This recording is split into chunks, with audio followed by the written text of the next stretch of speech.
Bahasa jiwa bangsa, saudara, kita bercakap mengenai parasit bahasa, perkembangan yang berlaku sejak akhir ini di kalangan pelajar-pelajar ataupun mahasiswa yang menggunakan terbawa dengan bahasa SMS mereka itu, penuturan seharian itu dalam peperiksaan dan sebagainya. Jadi kita bersama dengan Profesor Madya Dr. Sufian Husin dan juga Zahiril Azim pada malam ini. Agaknya Prof bercakap mengenai apa yang didedahkan baru ini, kebimbangan pihak-pihak tertentu pelajar-pelajar kita. Macam mana di kalangan pencara sendiri ataupun kalangan pengajar?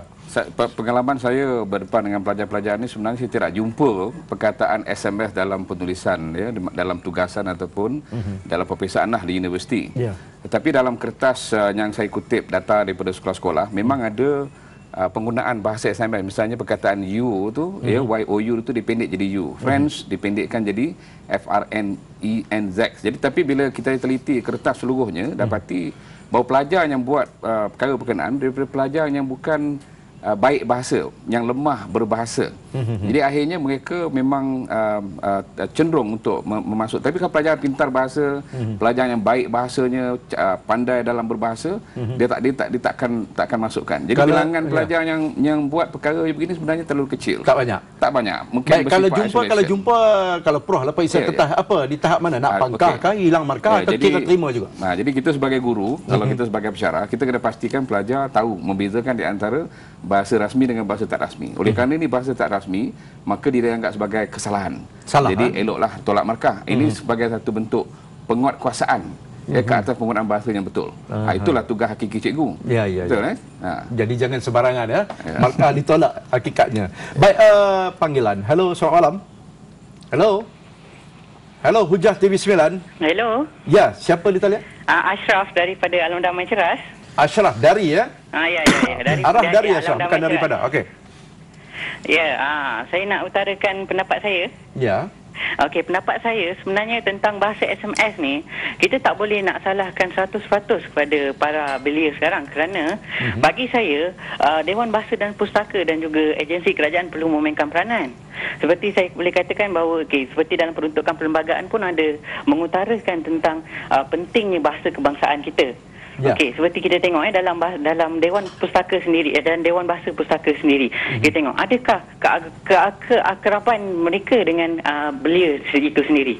Jika kita tengok, kalau mereka rapat, mereka rapat dari segi, saya boleh katakan buku-buku yang perkataan selangah yang dikeluarkan oleh Dewan Bahasa Pustaka, adakah semua belia tahu tentang perkataan selangah yang dikeluarkan oleh Dewan Bahasa Pustaka? Itu satu. Yang kedua, kita tengok sendiri di Putrajaya, Prisin, perkataan Prisin. Adakah perkataan Prisin itu sendiri adalah bahasa Melayu yang asal? Okey, jadi Ashraf, mengenai bahasa SMS sekarang ni bagaimana? Apa pandangan anda? Ringkasnya. Okey, pandangan saya tentang bahasa SMS. Bahasa SMS itu sendiri, bagi saya, ramai milenium ini sendiri sebenarnya bagi saya agak sukarlah kita untuk... Tak salah. Maksud anda tak salah? Maksud anda tak salah? Tak salah. Dan bagi saya, jika kita nak melindungi, kita tengok Jepun. Okey, kalau Jepun, mereka begitu hebat. Jadi kerajaan dan juga Dewan Bahasa Pustaka tak sepatutnya tidur. Dewan Bahasa Pustaka sepatutnya mendekatkan diri dengan belia-belia sekarang. Dewan Bahasa Pustaka. Baik, saya faham. Terima kasih Ashraf. Baik, Prof, mungkin ingin mengulas apa yang dikatakan tadi. Saya dapati sebenarnya sebagai satu bahasa yang hidup, bahasa yang dinamis, bahasa Melayu atau bahasa kebangsaan ini perlu mengambil kira input-input baru, mengambil kira cita rasa anak muda, remaja yang lahir selepas tahun 80-an, di mana lahirnya mereka termasuk dalam golongan yang kita panggil sebagai push button technology generation. Dia lahir je sudah ada benda yang dipetik. Jadi ini adalah satu proses sosialisasi yang tak dapat dielakkan. Jadi mereka perlu menggunakan. Jadi sekarang persoalannya bagaimana mengendalikan fenomena ini. Jadi saya dapati bahawa kalau kita di sekolah... sebelum Prof kita macam mana cara menangi, kita Zahir. Baik, sekarang ni ramai semua nak memenangi hati anak muda. Kan? Jadi saya rasa ini satu cara yang cantik, yang elok. Biarlah dia gunakan dalam kata apa, boleh memenangi hati anak muda. Itu pun apa komen anda?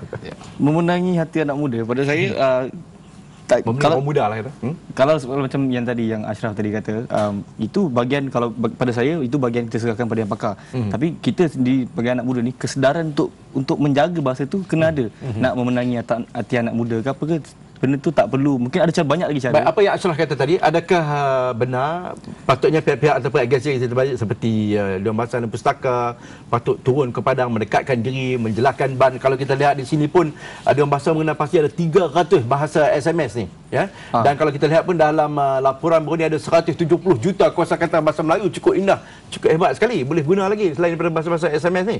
Kalau daripada segi untuk saya gunakan, mungkin untuk saya ada lesen puitis. Apabila saya boleh gunakan bahasa itu dalam atas tujuan untuk dalam karya ekspresi saya. Tapi kalau untuk bahasa untuk orang muda ni yang kita kata, bila kata dia bahasa kena turun padang tu, itu adalah satu benda yang memang kita perlu, kita nak dia orang turun padang, tapi sendiri itu kena ada kesedaran sendiri. Kena ada kesedaran. Baik, Prof, secara ringkas sebelum kita pergi ke pusingan seterusnya. Silakan.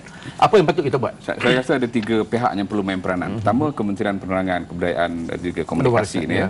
Kita mungkin perlu ada satu polisi, ya, misalnya dalam media komunikasi, misalnya dalam TV sendiri. Saya dapati bahasa SMS yang dieja dalam kod-kod SMS yang ringkas itu dipaparkan secara berleluasa. Memang banyak sekali. Banyak. Misalnya dalam channel Astro 109, dalam rolling carpet tu, saya lihat banyak perkataan-perkataan yang sebenarnya mereka bayar, tetapi dia boleh merosakkan bahasa di kalangan anak-anak muda. Anak-anak muda akan meniru perkataan-perkataan tu. Jadi saya cadangkan supaya ada polisi menghadkan bahasa mana SMS media ni. kena membataskan. Kena membatas. Nombor 2, guru kena main peranan dari sudut tu. Nombor 3, akhbar. Dia tidak boleh memaparkan singkatan-singkatan tu secara terbuka. Di Brunei, saya teliti akhbar Brunei, tidak ada bahasa SMS. Tidak ada bahasa SMS dalam TV dan tidak ada bahasa SMS dalam surat khabar.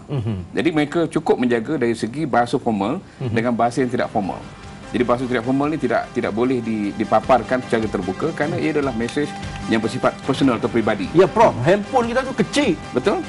Jadi eloklah tu pendek-pendek tu. Okey, dari segi handphone sebenarnya memang kecenderungan orang untuk memindikkan tu ada 2 faktor. Satu faktor kewangan, satu faktor cepat. Jadi memang dibolehkan dan digalakkan. Jadi kalau kita nafikan bahawa mereka mesti tulis dalam bahasa yang betul, adakah mereka akan membayar itu charge tu kepada lagi pun SMS tu pun apa khidmat pesanan ringkas. Nama pun ringkas. Apa pun kita akan berbincang lagi. Teruskan bersama kami Parasit Bahasa Hujah.